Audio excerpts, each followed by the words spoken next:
皆さん、日本に住む人って最初から日本が大好きだったと思いますよね。でも僕は日本に来る前、日本に全く興味がありませんでした。それなのに気づけば日本生活が10年近くです。9代で留学し、東大で博士号を取り、日本で就職し、結婚もしています。なぜ日本に興味ゼロだった僕がここまで日本に人生を預けるようになったのか、韓国で19年、日本で約10年暮らした僕だから話せる人生が少しずつ日本に染まっていった物語です。今回は韓国にいた頃、日本に来てから、そしてこれから日本に住む理由、この3つに分けて話します。まず一つ目、韓国にいた頃の話です。正直に言います。韓国にいた頃の僕は日本に全く興味がありませんでした。日本語も話せない。日本の芸能人も知らない。好きな日本料理と聞かれても、とんかつって日本料理ですよね的な感じだったんですね。知識が薄い。神より薄い。そんな僕が日本に来た最初のきっかけは野球でした。僕は韓国で野球が好きでした。ある日、日本の野球環境を生で見てみたいなと思ったんですよ。それがきっかけで旅行で日本に来ました。そして日本の野球場、甲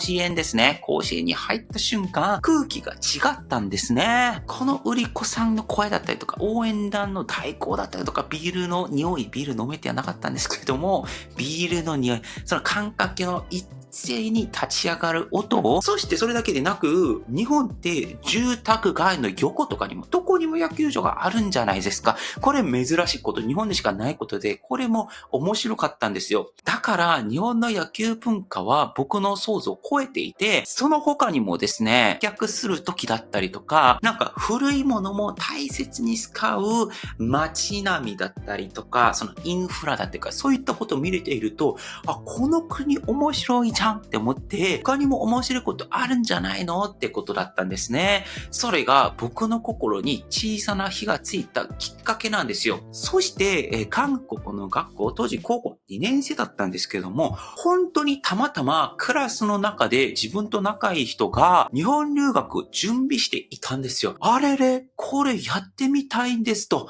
そこで僕も一緒に始めることになりました。こういった経緯というのは、軽いかもしれないんですけれども、この勉強は軽くなかったんですね。数学、英語、科学、物理で志望理由書とか、面接とか、毎日机の上に参考書あって気づけば深夜1時だったんですね。で当時、メモ用のノート、書くノートあるじゃないですか。それだけでもなんか10冊ぐらいあったりしてて、この、試験までに当時半年くらい、本格的にやってた時期あったんですけども、保守的に見積もって、毎年純粋な勉強時間で10時間は超えてました。で当時僕は記録してて一番長かったのは14時間半ぐらいですね。今でも鮮明に覚えています。そして僕は友達と試験に受かって、僕は九州大学、友達は神戸大学に行くことになったんですね。日本に興味なかった僕が国立の大学の合格通知を持って福岡に向かうっていう人生本当にわかりませんね。で、二つ目の話は日本に来てからです。これね、面白くて、九州大学に入ったんですけども、残念ながら生活はそこまでいいほど楽しくはなかったかもしれないです。自分が探していた答えはそこにはなかったかもなーっていうことが、僕の素直な率直な感想です。というのもですね、九州大学の工学部は伊東キャンパスっていうところにあります。これはですね、福岡市の西端でして、皆さんが想像する福岡市のではないです。福岡市から一番外れている、ここは、田舎と言ってもいいようなところに、新しく作ったキャンパスだったんですね。で、その、田舎かどうかっていうのが悪いって話ではなくて、僕、韓国でソウルに住んでいました。都会だったんですね。だから都会生活にあまりにも慣れすぎていたんですよ。夜になると明るくて、店はたくさんあって、24時間あって、自分が食べたいものはもう牛丼でもビビンバでもラーメンでも何でも食べれる、そういった環境にいたんですけれども、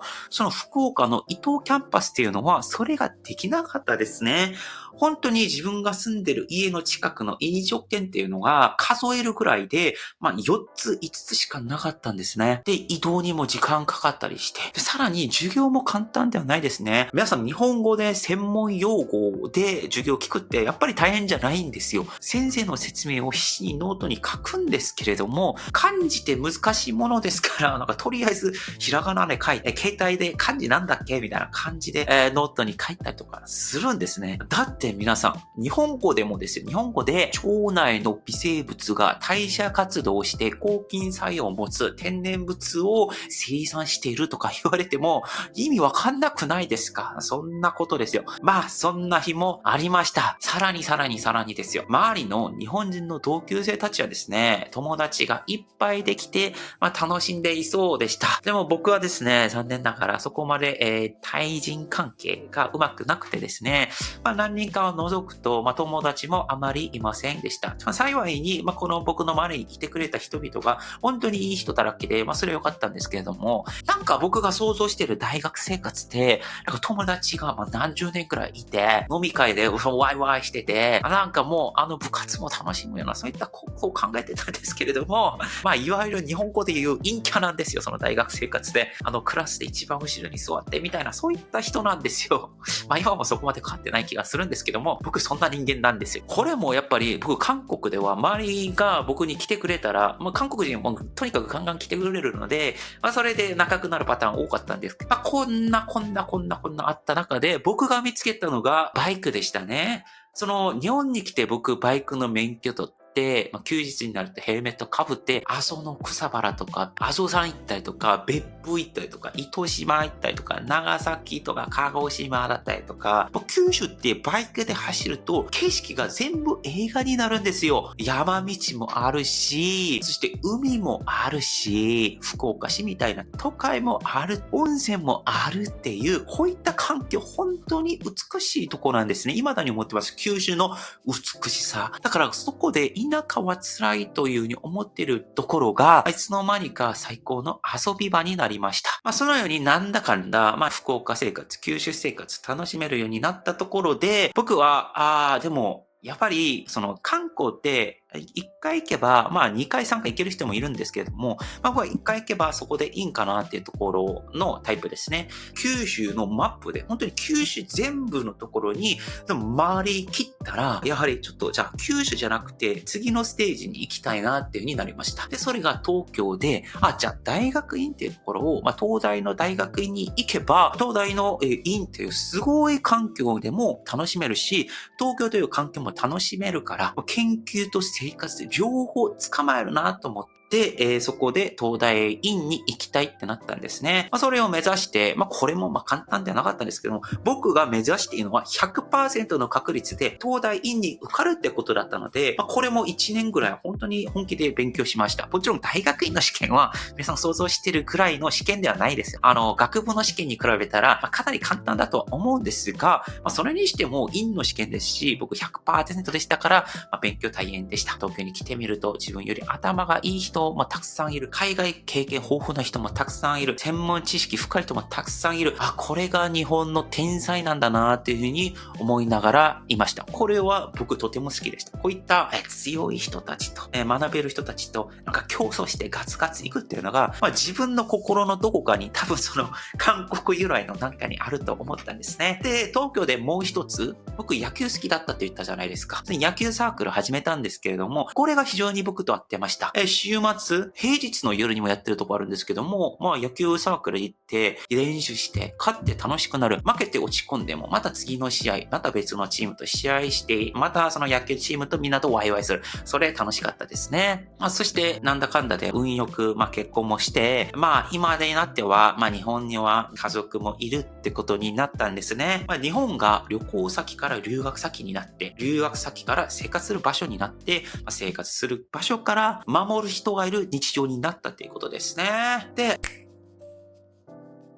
最後3番目の話、これからも日本に住みたい理由なんですけれども、僕はこれからも日本に住みたいというふうに思っています。滞在許可が下りる限り、その日本政府の皆さんが認めてくれると嬉しいんですけれど、滞在許可が出れば僕の合法的に住んでもいいよって言われているので、それを済ませていただきたいですね。住みたいっていうのは、日本は天国で、もう不満僕一つもなくて完璧な国ですよみたいな、話ではなくて、もちろん僕もですね、人間なんで、日本で会う点もあれば、会わない点ももちろんあるわけです。皆さんとそこまで変わらないんですね。ここでしか味わえない味もあったりするんですけれども、僕は日本に来て、好きな部分の方、自分と合う部分の方が、多かったってことですね。例えば、そのゆっくり積み上げる安心感、店員さんの丁寧な対応だったりとか、時間ぴったりに来る電車だったりとか、季節ごとに起きるイベント、祭りとか食べ物だったりとか、昔から残っている祭りとか商店街とか、一つ、